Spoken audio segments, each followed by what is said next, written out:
больше не могу сказать. Это не демократия. Если так указано, понимание, я же сказал, что это ничего не предстаешь. Давай быстрее восстанавливаем это все. И пришли мы в храм искать именно это восстановление, чтобы побольше радости было, чтобы а радость Бог не такую дал, другую, радость прозрения. Вот представьте, слепой человек начал видеть. Это же ни с чем не сравнимая радость. Глупый человек вдруг понял. Вот это все Бог нам и хочет дать. Но дать нам, когда мы ищем совсем не того, это нельзя, потому что мы имеем свободную волю. И поэтому Бог соразмерно дает. Через скорбь хочет разбудить нас к настоящей жизни. А мы, что не стало, к ней посыпаться не хотим. Дай нам то, или как мы понимаем ее, и все такое. И вот в этом заблуждении мы мучаем сами себя и друг друга. И жизни нет у нас. Нет настоящей радости, нет настоящих теплых, симпатичных, не говорю уж любовных отношений. Нет сострадания, нет понимания, нет видения. Мы слепые, видим только себя, любим только себя, живем только собой, не смотрим вокруг, что делается вокруг нас.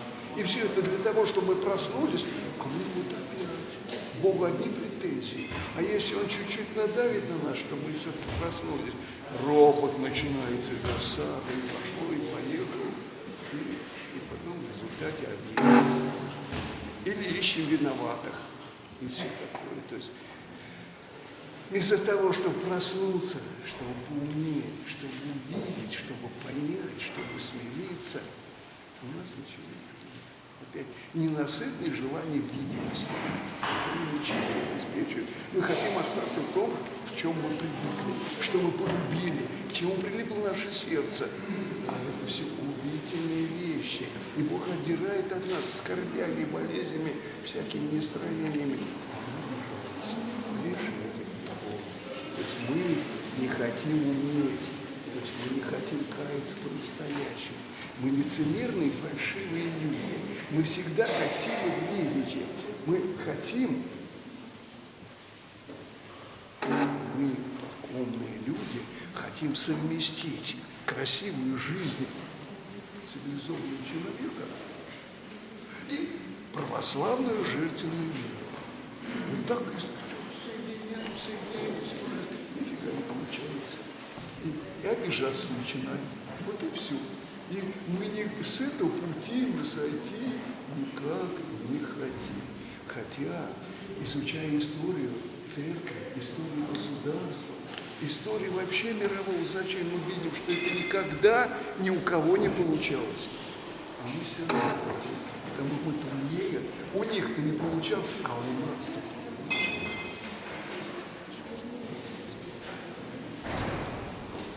Так всегда себя обманывает. А только мы сделали шаг в сторону Бога, Господи, да будет воля Твоя. Раз как, даже в нужде где-то решились. Богу нужна точка опоры. Он сразу всю жизнь нашу видел. И счастливее нас людей не будет. И Бог эту возможность дал нам, а мы ее как бы не видим. Нам не то, вот как свинье, что ей давать, бисер там, как бисер, ей колбаса нужна. И она ничего, кроме нее, не хочет, не видит. Она не понимает, что на бисер можно купить тонны колбасы. Это поток. То есть много чего. Так что такое покаяние? Покаяние – это размышление. Бог дал нам разум, чтобы мы думали. И думали над тем, как ближних обегорить, где достать так, чтобы обмануть, или превознестись, или поставить себя как-то где-то. То есть мы думаем, что какая ерунда в голове не держится. А вот самая суть жизни, откуда мы пришли, как мы живем, куда мы идем. Почему мы все время, что все меняется, все неустойчивое. Идеалы нашего сердца, у нас же все есть идеалы сердца, но они не реализованы в жизни, их невозможно, мы видим, как одни страсти, злобы, и все это такое никак не вот. Хочешь любить, а никак не получается, и все прочее. Видим, что эти идеалы не реализуются, что они должны где-то и когда-то, а здесь найти начало, вот это ухождение, есть покаяние, есть пленение. Потому что вот одно дело с нормальным человеком дело имеешь, одно особенно с больным. Вот ему говоришь, а он тебе опять бу-бу-бу-бу, опять им все. И вот Бог нам говорит, а мы все свое, дай. И вот все в храме пришли просить, чтобы у нас был это. А что Богу надо? Ничего, спиной поворачиваемся, все, Богу любовь наша нужна наша жертва самолюбие. Раздавить себя самолюбие, как клопа. Вот это требуется большой труд. В этом смысл, в этом красота и благородство человеческой жизни, которой жить мы никак не хотим. Мы как кошки. Собаки поели, попили, еще чего, и все наши потребности кончились. А реализовать свой высший смысл, как человека, посмотрите себя со стороны. Для чего мы все? Смотрите, людей сколько умирали. Вообще просто так. Что на Украине делается?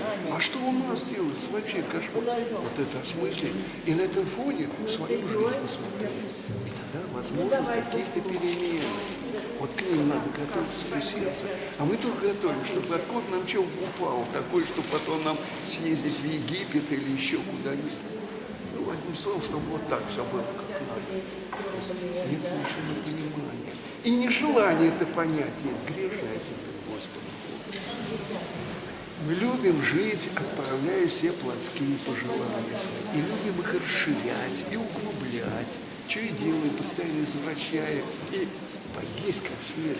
Ну, таких вот начнешься, вот покаяние – это анализ своего состояния.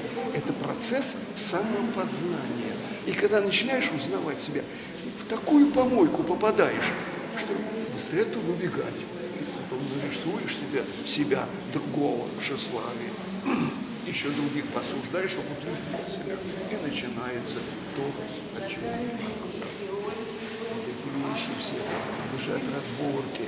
Это мучительный образ размышлений над своим окаянством и неисправностью, над своим нежеланием понять, чтобы зажить человеческой жизнью, жить разумом и сердцем, умом и любовью.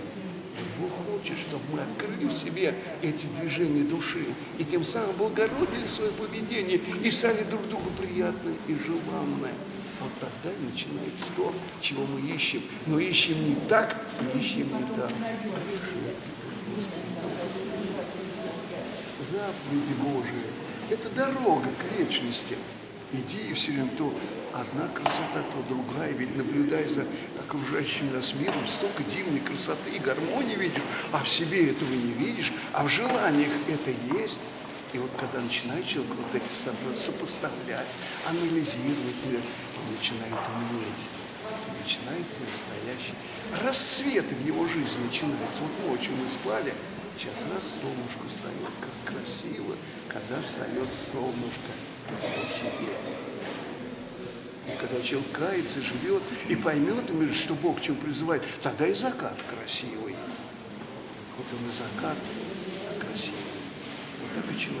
Все он и родился, он живет в мире красиво, и умирает красиво, и без всякого страха.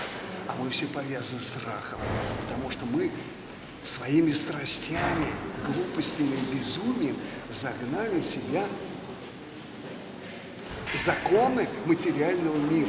Мы свободные люди, духовные люди, а мы загнали себя в закон материальных исполнений.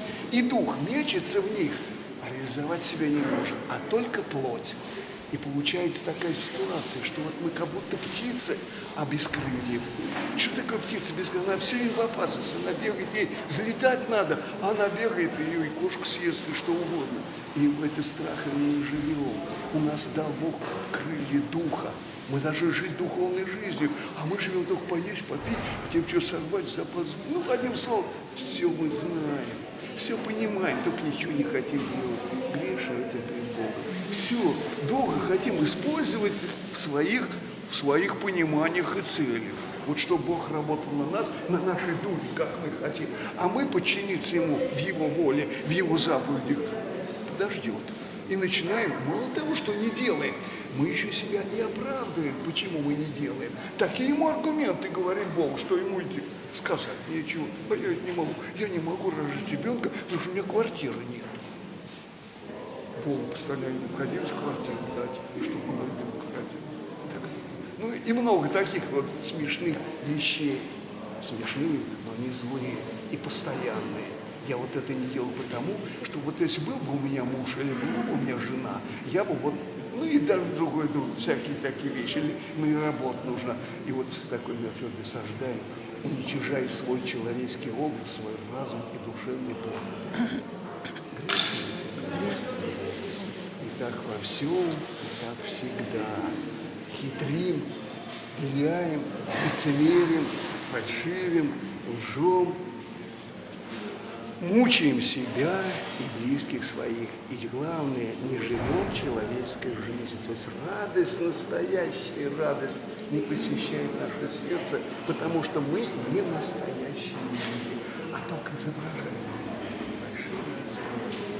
А вот эта радость, которую Бог дает человеку, который осознал свое человеческое достоинство, она среди всяких недостатков, даже вот война, потери, кровь везде, а люди становятся счастливы в прозрении своем, когда попадают в это. То есть Бог может везде, Он может все, Он у нас всемогущий. А мы ищем радость, вот если будет квартира, вот если будет машина, вот если будет то, вот это будет то, тогда я вот буду в церковь. Ну и всякие такие, ну, я, конечно, не дальше все эти глупости говорю, но это они есть, и они живучие. Вот эти все надо покаяние, это разумение. Настоящее покаяние – это великое понимание, вот чего от нас и требуется.